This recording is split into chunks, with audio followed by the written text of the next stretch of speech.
Let's talk about the evolution of the mechanical fuel pump. Back in the late 60s, the CA500 fuel pump, manufactured by Carter, was a fuel pump of choice for most muscle car applications. Since that time, we have evolutionized this fuel pump up until present day. I want to go back to this pump right here, the 500 pump. And everybody understand that this fuel pump right here has very small inlet and outlet. It is a 1/4 inch pipe, which makes the fuel pump very restrictive. This CV Products 504 pump is basically the same pump. However, as you can see, it has got screw-in fittings, which makes the pump flow more pounds per hour. This next pump here, which is the CV 503D, has welded fittings in it. Then we move on to the 2700 series pump, which is a Sportsman billet pump. This is a great fuel pump of choice. And then we move all the way to the 2500 series pump, which is the Mac Daddy of all mechanical fuel pumps. Let's talk about the inside of the valve body of the mechanical fuel pump. The old Carter fuel pump had 3 valves, 2 on the intake side, 1 on the push side.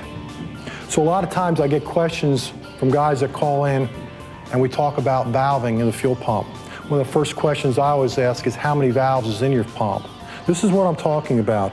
1, 2, 3. Okay, this is something very unique.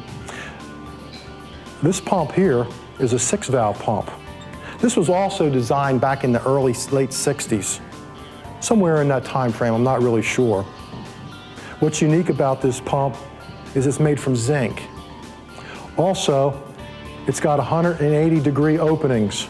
1 here, 1 here, which worked really well in certain applications.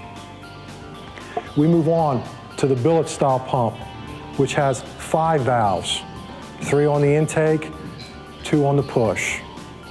Now, over the years, the valving inside of these pumps has been changed drastically. What we've always tried to do was get a better valve that flowed a better rate of fuel. So I don't know if we can get in here close and see this valve, how it's got the crossbar in here.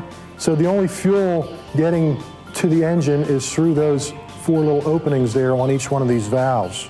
If we go back, all the way back to the old 500 pump, we'll see how it's restricted.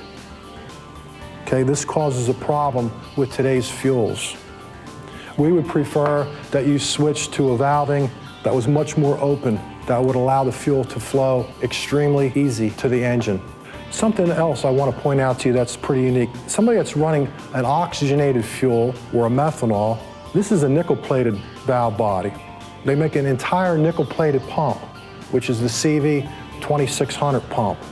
So many of you that are running an oxygenated fuel that may at times have a tendency to go to oxidation or some sort of corrosion from methanol, you may want to consider going to this 2600 model fuel pump.